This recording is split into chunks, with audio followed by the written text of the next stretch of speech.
안녕하세요. 유한타증권 성력지점 박진희 부장입니다. 8월 10일 찐시황 시작하도록 하겠습니다. 저 오늘 여기 오는데 너무 힘들었습니다.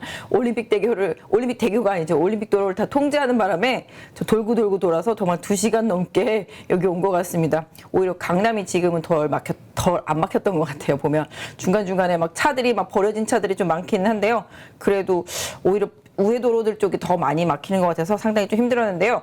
오늘 또 제가 조금 늦게 온 만큼 좀 약간 좀 빨리 가야 돼서 오늘 좀 많이 길게는 못하겠지만 짧은 시간 동안 압축해서 할 테니까 좀 잘 들어주셨으면 좋겠습니다. 뭐 오늘 특징은 월요일에서 크게 벗어나지 않습니다. 제가 월요일날 시황할 때 뭐 관심이라고 말씀드렸던 것들 뭐 이런 것들도 강세 흐름이었습니다만은 전체 시장 흐름을 보여준다라면은 그동안 좀 단계 많이 올랐었던 뭐 플랫폼이라든지 게임이라든지 그다음에 뭐 엔터도 마찬가지가 되겠고 바이오도 마찬가지가 되겠고 이런 성장주 섹터주들이 좀 오늘 약세를 보였다. 요점 특징이겠죠. 당연히 뭐 금리 인상, 자이언트 스텝에 대한 우려감 뭐 이런 부분들이 반영됐을 거라고 보고 있고요. 또 상대적으로 또 강했던 섹터는 최근에 이제 미국의 인플레 방지법과 관련되어 있는 종목들. 어떤 면에서 본다면 뭐 태양광도 돌아가면서 올라오죠. 풍력도 돌아가면서 올라오죠. 배터리, 2차전지 소재주들도 돌아가면서 올라오고 있습니다. 그다음에 전력선 관련주들도 계속 올라오고 있고요. 그다음에 또 뭐 있을까요? 뭐 최근에 뭐 그런 유들, 그러니까 대체로 에너지랑 관련되어 있는 것들 이런 것들이 지금 중심이 되고 있습니다. 아시다시피 각국들이 에너지 안보, 그래서 전부 다 뭐 그런 거 있잖아요. 뭐 유럽에서 노르웨이인가요? 어디도 이제 수출을 어느 정도 제한하겠다. 우리가 쓰기도 바쁘다. 뭐 이런 느낌이죠. 중국도 발전하기 위해서 석탄을 계속 하고 다 마찬가지입니다. 그러다 보니까 전체적으로 에너지 안보가 중요하고 또 미국에서 이번에 한 뭐 인플레 방지법 같은 경우는 사실 뭐 반도체를 밀어주자도 있고 그다음에 뭐 배터리 전기차 보조금도 미국에서 생산된 거, 그다음에 또 미국과 FTA를 하고 있는 나라에서 생산된 거, 요런 것들 위주로 내년 내후년부터 조금씩 비중이 이제 늘어나는 거죠. 그러다 보니까 중국산을 쓰게 되면은 미국에 수출을 못 하거나 미국에서 사용을 할 수 없고 사용은 하더라도 보조금을 못 받겠죠. 그럼 당연히 이제 경쟁력이 떨어지다 보니까 그런 관련되어 있는 흐름에 있어서 또 국내 업체들이 수혜다 그러면서 좀 많이 오르는 모습들이 최근에 나타나고 돌아가면서 올라오겠죠. 워낙 2차전지 소재주들도 많이 오르다 보니까 주도적으로 올라오는 게 뭐 포스코 케미칼, LG화학 뭐 이런 것들이 최근에 많이 올라왔다라면은 또 이제 나노신소재, 대주전자 이런 것들이 또 후발로 올라오고 있고요. 그다음 또 지금 밑에서 오늘 같은 경우는 뭐 그동안 못 올랐던 뭐 엔캠이나 뭐 SK 아이테크놀로지 이런 것들이 또 올라오면서 섹터 안에서 순환매가 돌고 있는 흐름 보실 수가 있겠습니다. 그러다 보니까 또 이제 풍력, 태양광, 오늘 뭐 OCI라든지 하나솔루션 다시 올라왔듯이 이런 쪽으로 돌고 있고 풍력도 마찬가지. 그래서 미국향에서 뭔가 좀 에너지와 관련되어 있는 그런 뉘앙스 이런 쪽이 있는 종목들 특히 거기서 만들어진 또 전기도 이동을 해야 되고 하다 보니까 오늘은 뭐 지난번에도 바닥에서부터 말씀드렸을 거예요. 현대일렉트릭, 뭐 LS일렉트릭 같은 이런 것들하고 뭐 재룡전기 같은 이런 전력선 배급 뭐 이런 것들 계속 강세 보여주면서 순환매가 돌고 있는 모습 보실 수가 있겠습니다. 그래서 큰 그림에서 보면은 미국향 뭐 이슈, 정책 그런 변화 이런 부분들에 국내 업체들이 수혜를 받을 수 있는 기업들의 상승세가 계속 이어지고 있다. 순환매가 돌고 있다라고 보실 수가 있겠고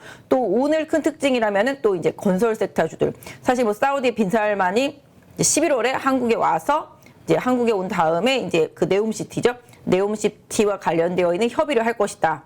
요런 부분이 이제 기사로 전해졌습니다. 그러다 보니까 이제 뭐 중동 쪽의 건설 이력이 큰 기업들이죠. 뭐 현대건설이라든지 그 외에 뭐 토목공사라든지 뭐 이런 것들 할 수 있는 회사들 전체적으로 초반에 좀 많이 올랐었죠. 뭐 히림 뭐 이런 것들이 상당히 좀 강하게 올랐고 현대건설도 급등했었고요. 뭐 현대건설을 제가 지난번에도 말씀드렸고 뭐 낮에 채팅방에서도 지난번에 좀 말씀을 드렸었는데 지난주부터 이런 것들이 이제 부각이 됐습니다. 사실 현대건설은 개인적으로는 조금 원전과 좀 관련돼서 관심을 두기 위해서 좀 말씀을 드렸던 부분인데 뭐 중동과도 좀 얽히는 모습이 나타났는데요. 뭐 두산 에너빌리티도 강한 흐름을 보여주면서 오늘 다른 것과 마찬가지로 원전 관련주들이 좀 강하게 올라주는 모습들이 이어지면서 역시 이쪽도 에너지와 관련되어 있는 부분이라고 보시면 좋겠습니다. 뭐 삼성 엔지니어링이나 뭐 GS건설, 대림ENC 뭐 이런 건설주들 많이 올라왔습니다만 이런 쪽들도 뭐 관련은 있지만 기본적으로 건설 쪽 같은 경우는 아마 이번 주에 발표될 국내에서의 이제 부동산 정책 이런 부분에 대한 기대감도 일정 부분 좀 있었을 거라고 보고 있고요. 전반적으로 시장이 조금 뭐라 그럴까요? 기대감? 뭐 이런 부분들이 좀 작용을 하면서 순환매가 강하게 돌고 있다라고 보시면 좋겠습니다. 특히 오늘 중국이 장중에 이제 CPI, PPI 나왔는데 예상치보다 엄청나게 하회하면서 나왔죠. 하회했다라는 게 나빴다 뭐 이런 개념이 아니라 물가 그 PPI도 예상보다 낮게, 소비 CPI도 예상보다 낮게. 그래서 우리 같으면은 좋겠다라고 뭐 이렇게 생각할 수도 있겠는데 중국에서 해석하기는 소비도 부진했고 생산도 부진했다 이런 식으로 좀 해석을 하고 있는 것 같습니다. 일단은 오늘 밤에 뭐 다들 아시다시피 이제 CPI 발표되죠, 저녁에. 일단은 뭐 예상이 뭐 다들 컨센이 8.6, 8.7 뭐 여기서 왔다 갔다 하는 것 같아요. 그래서 지난번에 9.1이 나왔기 때문에 이번에 뭐 8.7, 8.6이 나온다라면 시장의 예상치 수준이라고 보실 수가 있겠죠. 만약에 좀 더 강력하게 뭐 8.6이나 5나 뭐 이 정도 나오면 시장은 오히려 조금 더 반응을 좋게 보일 수도 있을 것 같고요. 컨센서스 수준에서 나온다라면 뭐 지금의 분위기에서 크게 바뀌지 않을 수 있겠다라고 말씀드릴 수 있을 것 같습니다. 지난 주말에 고용 지표가 일단 한번 시장에 좀 강하게 충격을 줬죠. 기본적으로 이제 고용이 강하다 보니까 연준의 강력한 자이언트 스텝이 강력하게 이어질 수 있을 것이란 우려감 뭐 이런 부분들이 좀 있었습니다만은 또 그런 부분들로 인해서 시장이 좀 약간씩 약화되는 모습들이 좀 나타나고 있는 상태 속에서 오늘 발표되는 CPI가 어떤 영향을 줄지 이게 관건인데요. 개인적으로는 뭐 어떤 수치를 나타내든지 간에 시장은 지금 그 부분을 거의 대부분 좀 반영하면서 움직였다라고 보고 있습니다. 그래서 컨센보다 높게 나온다라면 불편하게 받아들일 수 있다라고 뭐 생각할 수 있겠지만 또 상대적으로 그런 부분들로 인해서 연준이 또 다시 또 이제 뭔가 침체에 대한 우려감, 이런 부분, 물가에 대한 압력에 대한 우려감, 이런 부분들. 그러니까 이게 해석하기 나름인 것 같아요. 높게 나오면은 다들 이제는 뭐 고용지표도 잘 높게 나왔었기 때문에 더 강하게 자이언트 스텝을 밟을 수 있을 거라고 생각하는 사람들도 있겠고, 또 좋게 나오면은 또 상대적으로 물가가 일단 꺾였으니까 잠깐 눈치를 한번 볼까 연준이 뭐 이런 식으로 해석하는 분들도 있겠죠. 근데 또 이런 생각과 또 반대로 흐를 수도 있기 때문에 사실 뭐 시장의 돈이라는 게 저희가 예상하고 딱 맞아떨어져서 움직이지는 않는다고 보고 있습니다. 그렇기 때문에 나오는 지표에 따라서 해석하기 나름이고 뭐 잘 나와도 잘 나온 대로 못 나와도 못 나온 대로 시장은 또 다른 해석을 할 수 있기 때문에 일단은 발표가 되고 난 이후에 시장의 움직임을 보면 단기적으로 좀 답이 나올 수 있다고 보겠습니다. 국내 같은 경우 본다라면 일단 요번 이벤트가 끝나고 나면 특별히 큰 이벤트는 없잖아요. 그러면 그 중간중간에 이제 경기 지표라든지 기업별 이슈, 뭐 정책 이슈, 뭐 이런 부분들이 좀 영향을 줄 수 있을 것 같고요. 아시다시피 이제 연준 회의는 8월은 없고 9월에 있습니다. 9월에 이제 금리를 올리게 될 때 뭐 한 0.75 지금 시장에서 예상을 하고 있는데요. 그 중간에서 변화되는 여러 가지 수치들이 0.5로 갈지 0.75로 갈지를 좀 결정할 수 있을 거라고 보고 있습니다. 그래서 기존에 0.75 쪽으로 많이 기울었던 힘들이 중간중간에 뭐 연준 의사들의 발언이라든지 여러 가지 뭐 보여지는 정세적인 변화 이런 부분들로 인해서 변화를 할 수 있기 때문에 마냥 0.75다라고 딱 못 받고 가지는 못할 거라고 저는 생각을 하고 있고요. 일단 그 사이에서 지난번에도 말씀드렸지만 8월 달에는 일단은 좀 단기적으로 만약에 슈팅이 나오면서 피크가 나온다라면은 비중을 좀 줄이고 다시 좀 눌림목을 기다리자라는 전략을 계속 유지하겠습니다. 그래서 9월 연준이 회의할 때까지 뭐 기다리면서 그때까지 랠리가 갈 것이다라고 하는 의견들도 많이 있지만 그보다는 개인적으로는 일단은 지금은 낙폭 과대에 따른 기술적 반등, 순환매잖아요. 지금 계속 섹터 순환매가 돌고 있습니다. 계속 뉴스만 나오면 그 뉴스에 반응을 하면서 섹터 순환매가 돌고요. 그 섹터의 1등, 2등이 가면 3, 4, 5, 6등이 그 다음 따라가는 흐름이 나타나고 있기 때문에 지금 그 섹터 순환매가 상당히 강한 편인데요. 이 부분이 또 다 한 바퀴 돌고 나면은 또 시장이 올릴 게 없네라고 생각을 할 수도 있습니다. 그래서 항상 예전에 제가 항상 경계했던 거는 많이 빠지고 난 다음에 기술적인 리바운딩이 나오고 기술적인 리바운딩이 나온 이후에 시장이 뭔가 투자자들한테 확신을 주는 시점이 오히려 더 안 좋을 때가 많았었거든요. 그렇기 때문에 지금 시장이 막 급격하게 뭐 한 2, 3일 많이 올라온 것들은 추격 매수하기보다는 눌림목을 기다리시는 전략이 맞겠습니다. 지금 시장을 주도하는 것들을 보시면 지난 폭락 과정 속에서도 60일선 같은 경우가 훼손되지 않은 종목들이 계속 추세를 타고 시장을 주도하고 있는 모습이고요.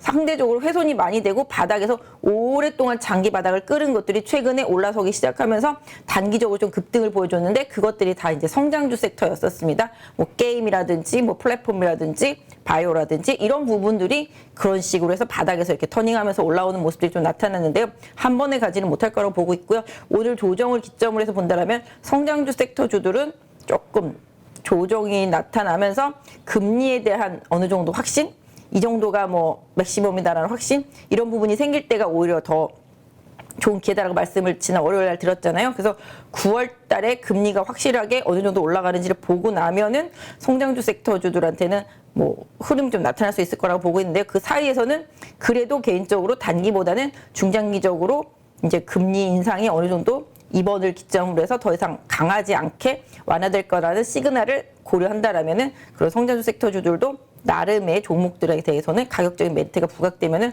다시 또 관심을 갖고 봐야 될 시점을 기다려보시는 전략 좋겠다라고 보실 수가 있겠습니다. 그래서 오늘 시장 뭐 네옴시티 때문에 다들 놀래서 현대건설 이거 뭐 이제라도 사야 되는 게 아니냐, 뭐 팔아야 되는 게 아니냐, 그렇게 말씀하시는 분들도 많은데 11월은 아직 멀었고요. 올라면 사실 아직 멀었다라고 보고 있습니다. 그렇기 때문에 와서 무슨 말을 하는지, 어떤 협의를 하는지 봐야지 답이 나오겠죠. 그 사이에서 뭐 설왕설래 하면서 이게 수혜주야 저게 수혜주야 이렇게 말만 한다라면은 사실은 또 그 종목들을 팔아야 되는 구실이 될 수도 있다라고 생각할 수 있겠습니다. 오늘 뭐 보시면은 뭐 약간 그런 뭐죠? 지하 저류 시설, 그러니까 비가 많이 왔을 때 지금 문제가 강남에 생겼잖아요. 이런 것들을 또 개선하기 위한 거를 뭐 추진하겠다. 서울시가 뭐 2027년까지 그러면서 또 관련주들이 오르고 있듯이 저는 개인적으로 요즘은 좀 뉴스와 친해졌으면 좋겠다고 생각합니다. 뉴스를 많이 보시고 뉴스를 보면 뉴스 안에서 답을 찾아내기가 좋거든요. 저도 최근에 매매하는 것들은 다 뉴스를 보고 매매를 하고 있어요. 뭐 기업이 나 실적 좋아, 우리 업황 좋아, 요번에 실적 좋았어, 이런 거는 지금 시장에 거의 반영이 안 되는 것 같아요. 왜냐하면은 뭐 물론 최근에 실적이 좋다 그러면서 반등이 나오긴 하지만 오늘도 보시면 신세계 같은 경우 실적 나왔다가 올라갔다 그냥 다시 내려왔거든요. 근데 최근에 뭐 농심이라든지 대상이라든지 뭐 제일제당이라든지 이런 것들은 실적보다 라면 수출 늘었다랑 곡물가 빠졌다라는 이 뉴스, 이런 것들이 답이 되면서 흐름이 생긴 거잖아요. 오늘의 건설주들도 그 빈살만이 11월 달에 온다라는 게 또 뉴스가 또 기폭제가 됐던 거랑 마찬가지인 거죠. 그렇기 때문에 최근의 흐름은 전체적으로 뉴스와 정책의 변화, 사실 뭐 미국발 이런 정책의 변화, 법안 통과된다, 이 이야기는 지난주부터 계속 나왔거든요. 그 이야기를 보면서 내가 미리 준비를 했더라면은 지금의 급등장에서 수익이 안 날래야 안 날 수가 없겠죠. 뭐 물론 나는 물려가지고서 이걸 팔고 갈 용기가 없어, 현금이 있었던 분들한테만 기회라고 할 수도 있는 상황이기도 합니다만은, 기본적으로 지난번에도 말씀드렸지만 내가 가지고 있는 종목이 장기적으로 뭔가 좀 변화를 시도하고 시장에서 좀 주목을 받을 수 있는 환경에 있는 종목이 아니다라면은 이런 과감한 시도는 조금 했었어야 된다. 다만 지금은 살짝 조금 늦은 감이 있기 때문에 뭐 억지로 지금에 와서 좀 바꾸라고까지는 말씀을 못 드릴 것 같고요. 기본적으로 지금 IT 섹터 부진하잖아요. 최근에 뭐 인텔 이슈, 엔비디아 이슈, 그다음에 마이크론 이슈 계속 나오면서 IT 섹터주들을 압박을 하고 있습니다. 뭐 월요일 날도 말씀을 드렸습니다만은 뭐 삼성전기도 뭐 아이폰 그 납품과 관련되어 있는, 애플이죠, 애플 납품과 관련되어 있는 뭐 일정에 대한 그런 변화, 그런 거에 대한 우려감도 또 있었고, LG노텍 같은 경우도 뭐 이제 아이폰 출시 늦어질 것에 대한 우려감, 이런 부분도 반영되는 부분이겠습니다.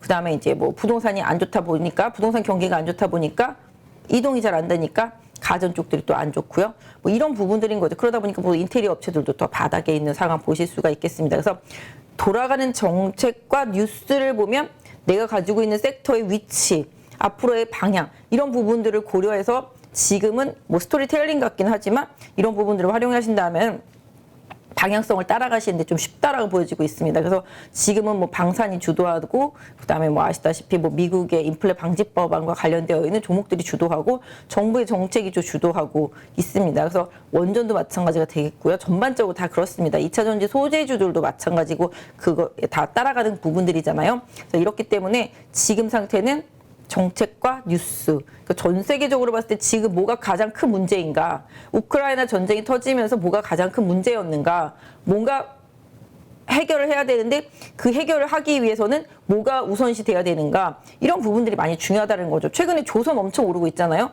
조선도 계속 뉴스 보시면 아시겠지만 중국을 제쳤다라는 내용이 나온 지가 꽤 됐거든요. 그리고 이번 달에 또 나오고 이렇게 되면서 추세 이어가죠. 저희가 그때 차트로도 골라드렸을 때 제가 현대미포조선이나 현대중공업 상당히 바닥권에서 골라드린 걸로 기억을 하고 있습니다. 그렇다시피 일단 기본적으로 정책의 변화와 수주의 변화, 실적의 변화가 나올 수 있는 기업들, 이런 기업들 위주로 계속 시장이 가고 있다라는 점은 여러분들이 계속 인지하면서 주시해야 될 부분이라고 생각하고 있고요. 그 다음에 뭐라 그럴까요? 지금 또 아시다시피 이제 코로나도 많이 늘었잖아요. 그러다 보니 또 아시다시피 리오프닝 관련주들이 힘들어질 수밖에 없는 상황인 거잖아요. 거기다 오늘 중국의 CPI, PPI 나오면서 또 중국 소비 관련주들이 또 쭉 빠지면서 불안해하는 모습들, 주가에 반영이 계속 되고 있는 모습들 보실 수가 있겠습니다. 그래서 궁극적으로 지금 계속 안 좋은 섹터들, 앞으로도 안 좋을 섹터들, 당분간 안 좋을 섹터들, 이런 부분들 좀 이렇게 고려해서 조금 잘 정리해 두시고, 또 상대적으로 지금 좋은데 더 좋아질 수 있는 기업들, 지금 바닥인데 조금씩 나아질 수 있는 기업들, 정책과 이슈에 민감하게 움직일 수 있는 기업들, 이런 부분들 좀 그룹핑해 놓고 매일 저는 신문과 리포트, 그다음에 기사 이런 부분들을 좀 계속 보면서 오늘은 이쪽이다, 뭐 이런 생각을 하면서 매매를 할 수 있는 뭐 트레이딩 전략으로 계속 시장을 대응하는 게 좀 맞다라고 생각을 하고 있고요. 뭐 이거는 너무 뭐 단기적이고 여러분들이 이런 걸 소화할 수 없는 대응이라고 생각하실 수도 있겠습니다만은, 개인적으로는 뉴스만 계속 꼼꼼히 많이 봐도 그 다음날 뭔가 대응할 방향이 생긴다라고 보고 있습니다. 최근에 2차 전지 흐름도 하루 오르고 끝난 게 아니에요. 이틀, 3일, 4일 계속 돌아가면서 올랐고요. 한 번 오르면 계속 오르거든요. 이런 부분들을 이해하실 필요가 있다라고 보여지고 있습니다. 그래서 지금 반도체는 안 좋다고 얘기 나온 지가 이미 오래됐잖아요.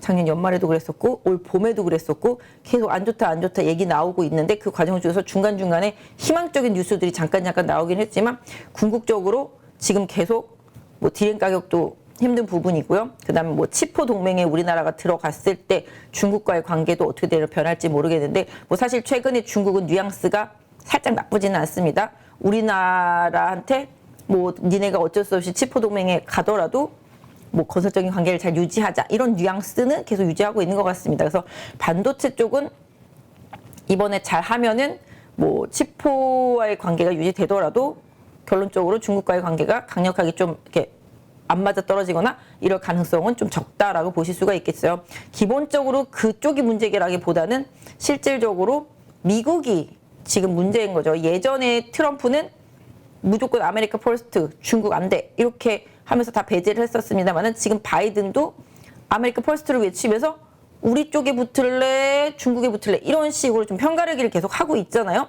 이미 좀 편가르기를 하다가 지금 푸틴한테 한 대 맞기는 했습니다만은, 기본적으로 미국은 미국 위주인 거잖아요. 어쩔 수 없이. 근데 지금 반도체 법안도, 반도체도 전부 다 미국 기업을 위한 거예요. 알고 보면 미국 기업한테 수혜가 많이 가고, 또 미국에 건설해야 되고 미국에서 만들어야 되고, 이런 부분들이 계속 이어질 수밖에 없기 때문에 미국만을 위한 법안이라는 거죠. 궁극적으로. 그러다 보면은 결국은 이런 반도체 생태계가 미국 위주로 나중에 흘러가게 되면 국내에 있는 반도체 업체들이 나중에 힘들어질 수도 있을 수도 있어요, 진짜로.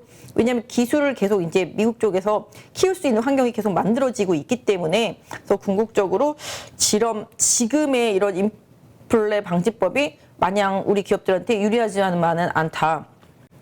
궁극적으로 뭐 배터리도 그렇고요, 반도체도 그렇고 전부 다 미국산이어야 되는 부분들이 있겠고, 또 미국과 관련된 FTA랑 안에서 있는 뭐 소재나 이런 재료들이 사용되어야 되는 부분들이 계속 법안으로 되기 때문에, 이런 독소적인 부분들이 이런 국내 업체들한테 언제까지 계속 유리하게 작용을 할지는 모르겠습니다만은, 지금 당장은 일단은 뭐 긍정적으로 받아들이는 느낌적인 느낌의 움직임이라고 보시면 좋겠습니다. 그러다 보니까 중국의 원재료가 의존도가 높은 양극재 업체들이 지금 최근에 좀 힘들어하는 모습 보실 수가 있겠고, 상대적으로 음극재 쪽이라든지 다른 첨가재 쪽들이 좀 강하게 올라오고 있는 모습이죠. 그리고 또 장비주들도 흐름이 딱히 좀 나쁘지는 않은 것 같습니다. 이런 부분들은 좀 고려해 보실 필요가 있겠습니다. 그래서 반도체들은, 또 특히 IT들은 지금 힘든 게 사실은 개인 투자자분들한테는 희망 고문인 것 같아요. 왜냐하면 그 해당 기업들 하나 보면 실적이 나쁘지가 않거든요. 삼성전자 실적이 나빴나요? 하니스 실적이 나빴나요? 그럼 최근에 발표된 심텍 실적이 나빴나요?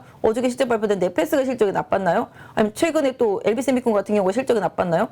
반도체 기업들의 실적을 발표할 때 별로 나쁜 기업들이 없어요, 2분기에. 근데 시장에서 생각하기에는 2분기까지만 좋은 거야 라고 자꾸 생각하는 거잖아요. 3분기, 4분기 안 좋을 거라고 자꾸 생각을 하고 프레임을 씌우는 건데, 또 해당 기업들 컨콜 들어보면은 괜찮아라고 말하는 기업들도 상당히 많이 있거든요.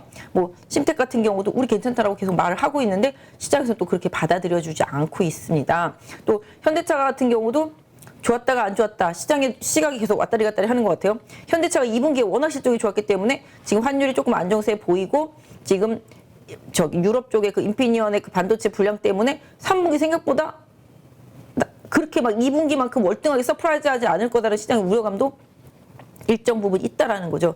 그렇다 보니 또 다시 현대차도 슬로우해지는 그런 모습들이 나타나고 있는 거죠. 그래서 뉴스, 정책 이런 부분들의 시장의 변화치를 계속 보시고 주요한 뭐 기사를 잘 보신다라면은 내가 갖고 있는 종목이 지금 어떻겠다, 내가 갖고 있는 섹터 내에서 어떻겠다라는 이런 부분들이 좀 확립이 될 거라고 생각을 하고 있습니다. 그래서 일단 오늘 밤 얘기가 길었는데 섹터 전체 받으리라고 얘기가 길었는데 오늘 밤 CPI 결과에 따라서 시장이 어떻게 반응하냐가 단기적으로는 좀 방향성을 잡아줄 수 있겠습니다. 그래서 지수는 뭐 개인적으로 그때 말씀드렸죠. 2,500선 넘어가서 2,550 수준을 기점으로 해서 전후면은 좀 단기적으로는 고점권이다. 뭐 8월 달에 그렇게 슈팅이 나오면은 좀 비중을 조절하겠다라는 말씀을 드렸었는데요.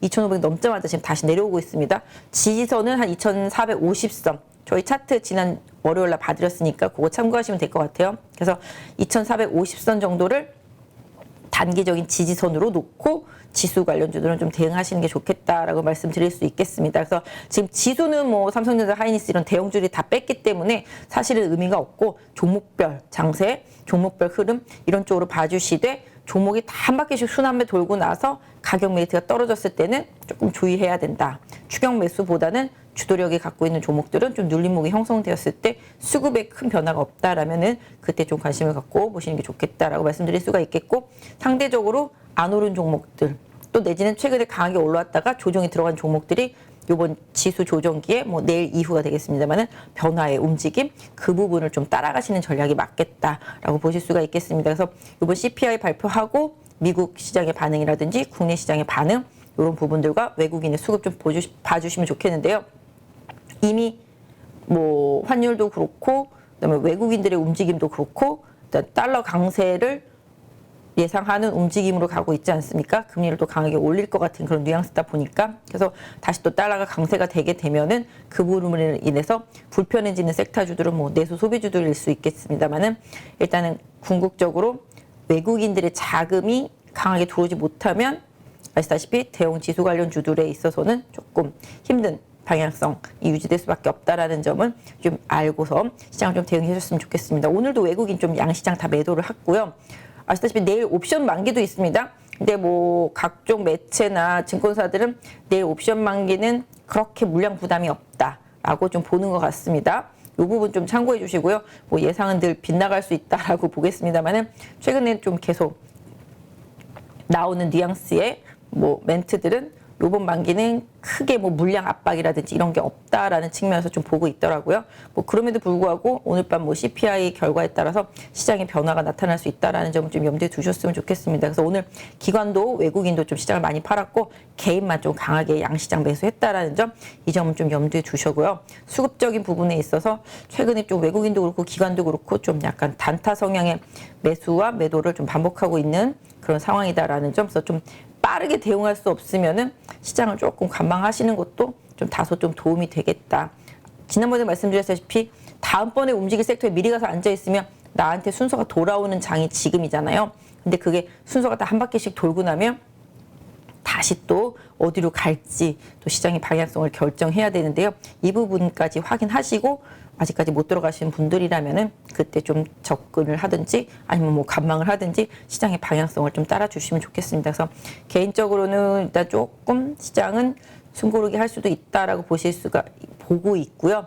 또 종목별로 좀 너무 가파르게 올라온 종목들은 조금 주의할 필요가 있겠다라고 말씀드릴 수 있을 것 같습니다. 뭐 월요일날도 제가 차트 보면서 다 말씀을 드렸으니까 그 부분 조금 참고해 보시면 좋겠습니다. 뭐 조선도 뭐 수주 때문에 가는 거고 조선 기자재도 어차피 그 안에 들어가는 부품들 오늘 같은 경우 피팅 업체들 많이 올랐잖아요. 그런 부분들도 그렇습니다. 그래서 전반적으로 미국향의 정책에 연동하는 특히 계속 말씀드리지만 에너지에 뭔가 연결고리가 있는 섹터주들 위주로 지금 순환매가 돌고 있다라는 점은 좀 염두에 두시면 좋겠습니다. 그러니까 반도체라는 큰 고리, 뭐 자동차라는 큰 고리, 뭐 조선이라는 큰 고리 이렇게 섹터가 있지만 지금은 모든 섹터를 아우러서 그런 에너지와 관련되어 있는 이런 부분에 시장이 뭔가 좀 집중을 하고 있다라는 점, 이 부분을 좀 계속 관심 있게 좀 보시면서 후발주자들의 흐름까지 계속 좀 봐주시면 좋겠습니다. 그래서 최근에 뭐 아까 말씀드린 대로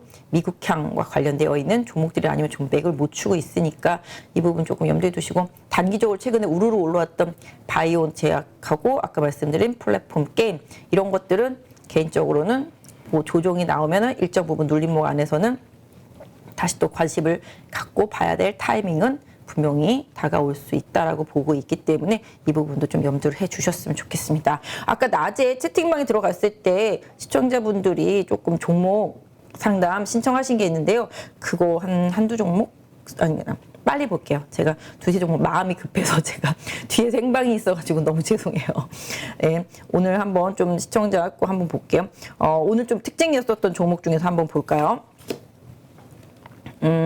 코스모 신소재 보겠습니다.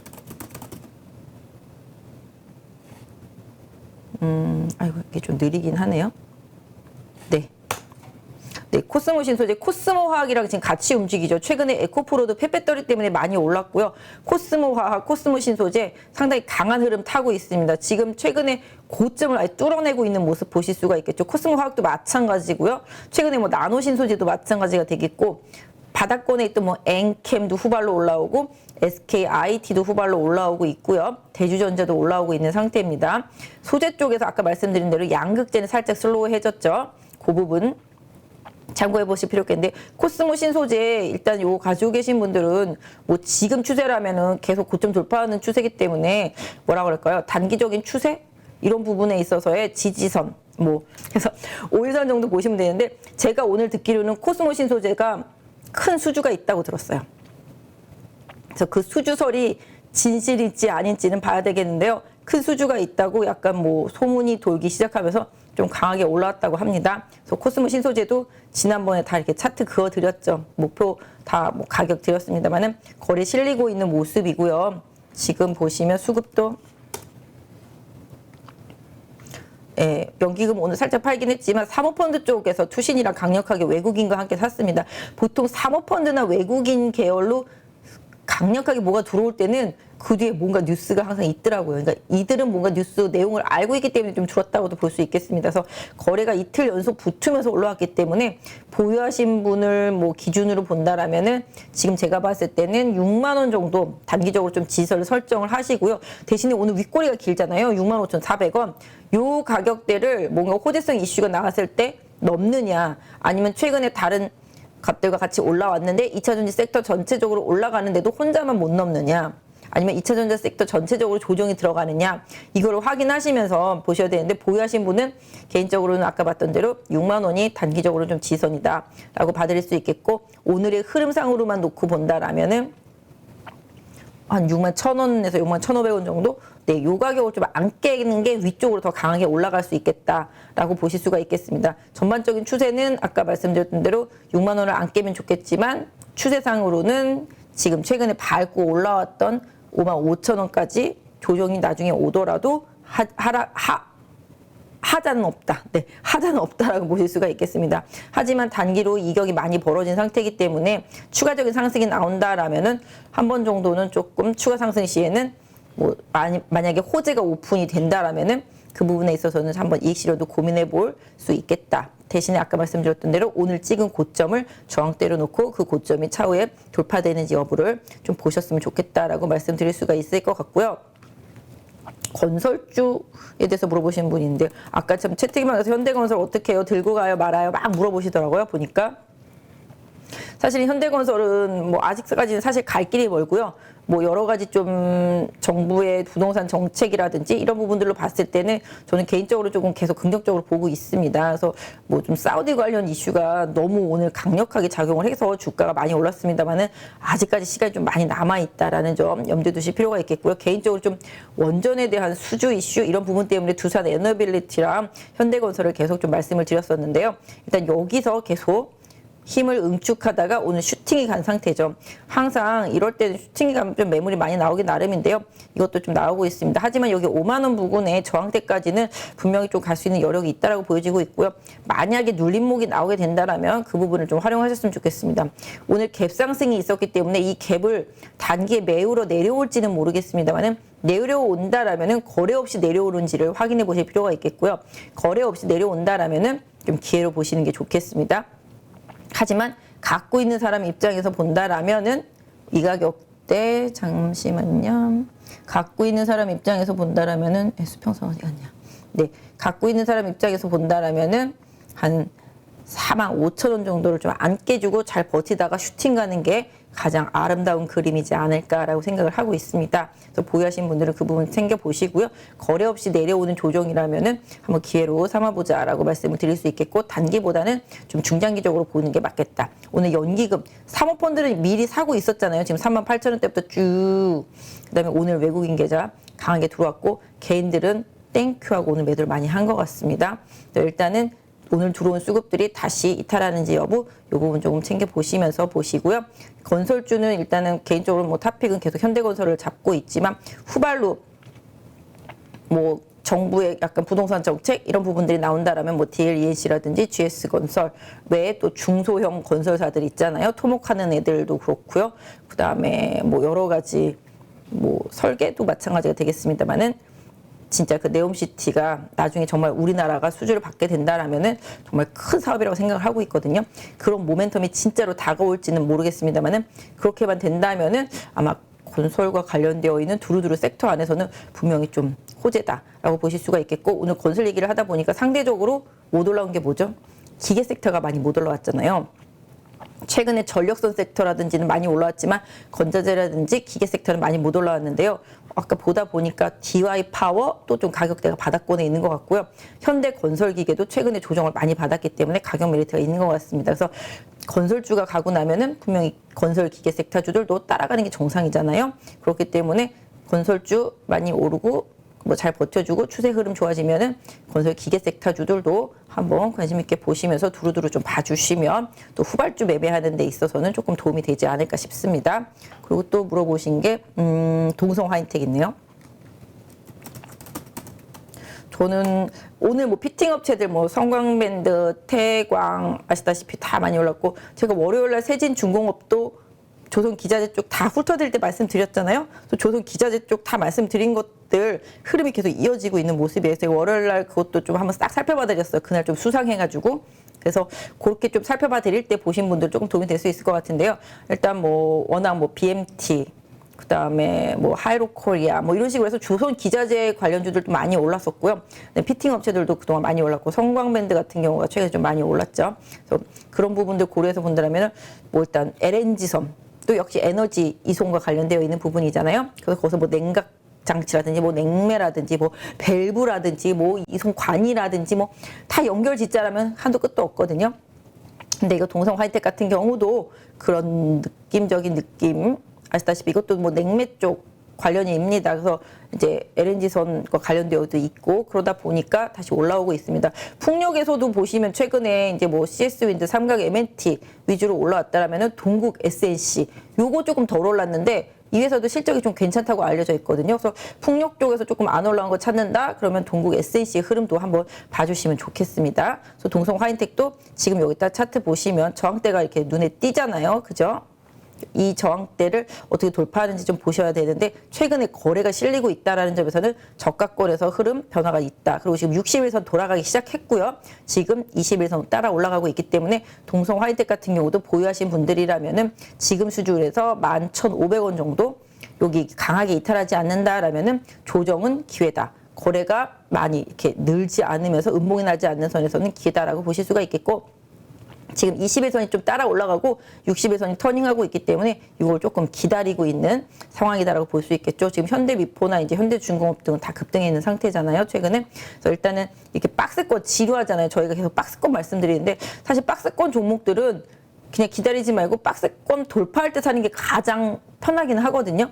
언제 돌파할지 모르니까. 하지만 박스권 매매하시는 분들은 박스권 하단에서 사서 박스권 상단에서 매도하는 그런 박스 전략을 계속 활용하시는데 이 종목 같은 경우도 작년부터 계속 박스입니다. 이 박스를 뚫어내지 못하면 역시 이번에도 박스권 상단에서 막힌다라는 생각으로 보셔야 되겠는데 뚫어내면 지루하게 1년을 박스를 보였기 때문에 좀 시원하게 갈 수도 있다. 이런 부분들은 좀 참고해 보실 필요가 있겠고요. 수급도 외국인이 계속 사고 있는 모습이죠. 연기금은 좀 파른 모습이고요. 기관 수급보다는 외국인 수급 위주로 움직이고 있으니까 이 부분을 좀 참고해 보셨으면 좋겠습니다. 그리고 아까 물어보신 거 사막 콘덴서도 물어보셨는데요. 아, 동구 SNC도 여기 나 있네요. 제가 봤을 땐 동구 SNC도 괜찮다.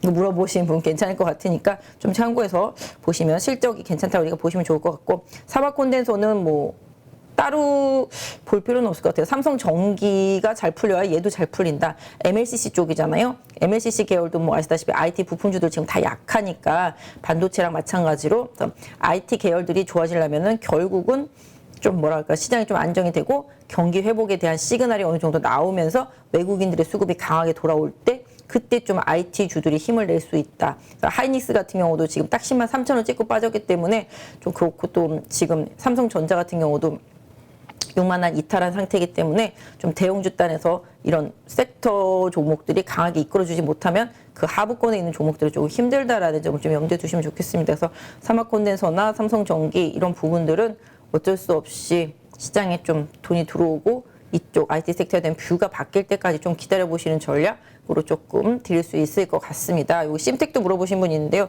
심텍도 많이 빠졌죠. 네, 심텍도 추세가 확 꺾여버렸습니다.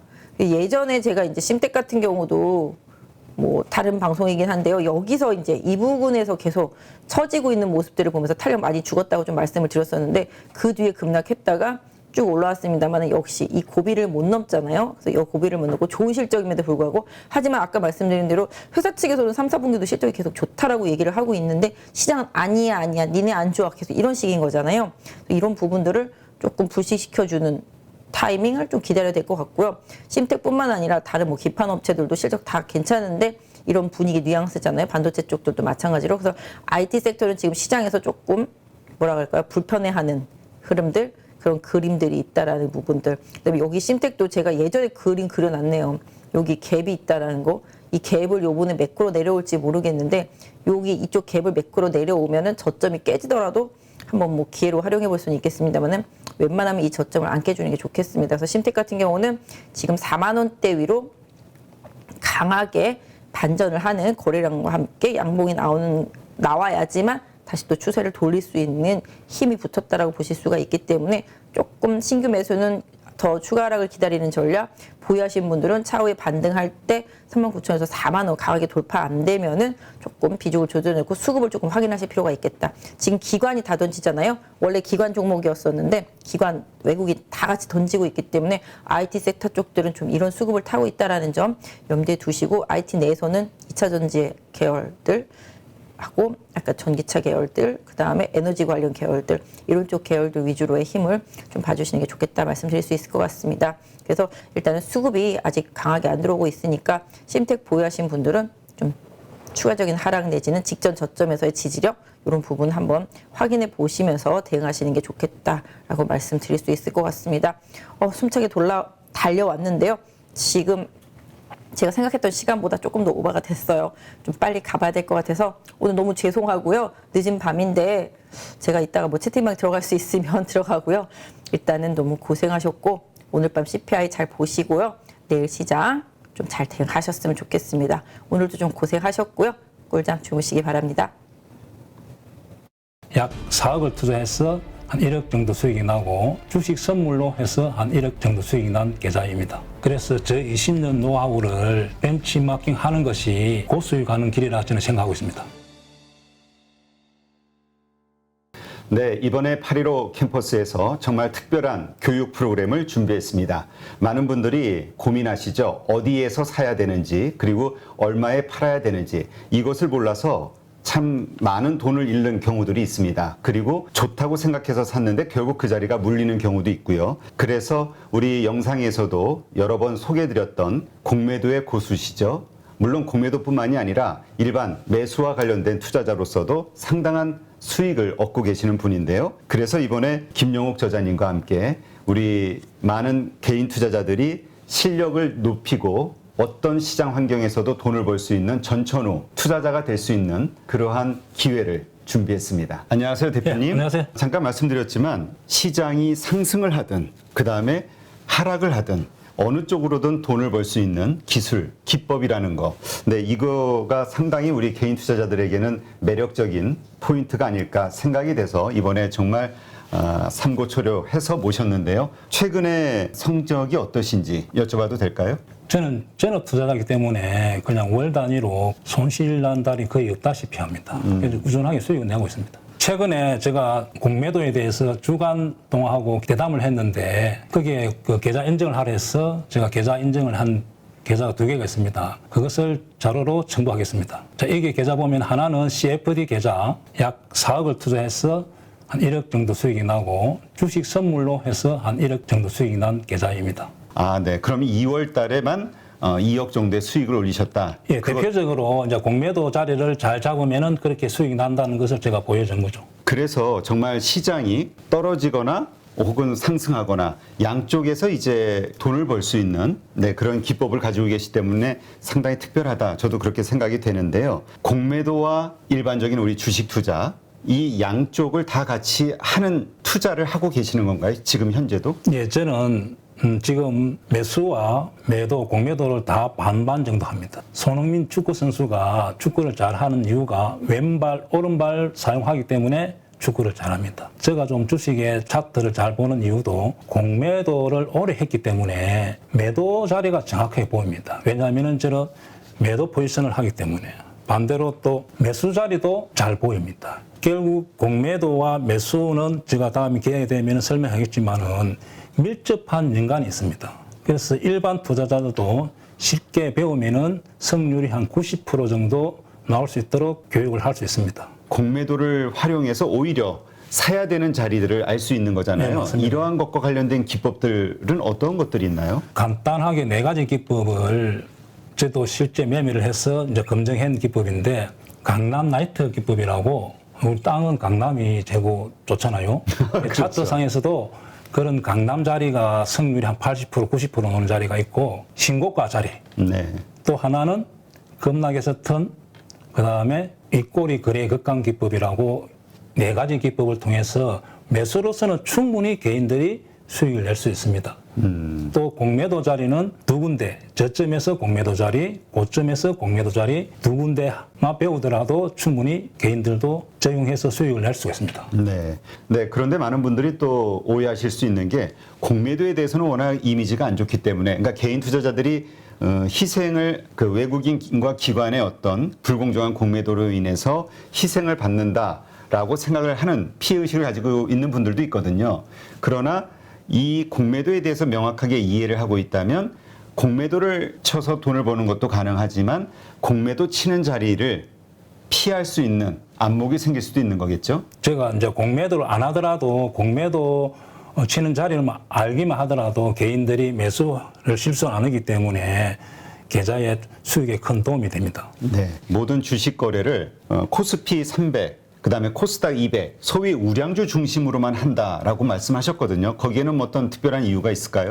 예, 제가 이제 20년 동안 전업 투자하면서 개별 종목, 이제 테마주와 잡주들을 매매하다 보니까 럭비공처럼 어떻게 튈지를 예측을 할 수가 없습니다. 그래서 운에 맡기는 매매를 많이 했다는 거죠. 네. 그래서 우리 개인 투자자들이 그런 매매를 많이 해서 어떤 경우는 수익 났다가 손실 났다가 그 결과를 알 수가 없기 때문에 손실이 많이 납니다. 따라서 우량주 위주로 하다 보면은 예측이 가능합니다. 네. 이 차트상에서 상승 차트가 보이고 하락 차트가 보인다는 거죠.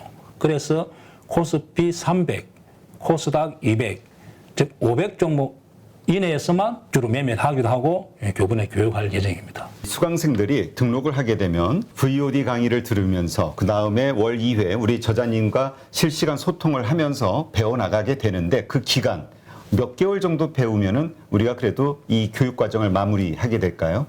저랑 단기 교육을 받고 저 매매하는 거와 여러분들 매매했던 교육생들 같이 피드백을 받아야만 실력이 좋아지고 결과가 좋게 나온다 봅니다. 그래서 한 12개월 정도 교육을 마치면은 회원들의 한 90% 정도가 수익을 날 수 있도록 그런 교육생을 제가 만들고 싶습니다.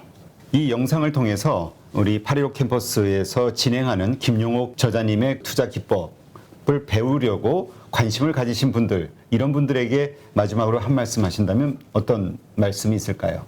자, 주식을 어렵게 배우려고 하지 마시고 고수의 기법을 벤처마킹 하는 것이 시간과 경제적으로 전략이 됩니다. 그래서 저 20년 노하우를 벤치마킹 하는 것이 고수익 가는 길이라 저는 생각하고 있습니다.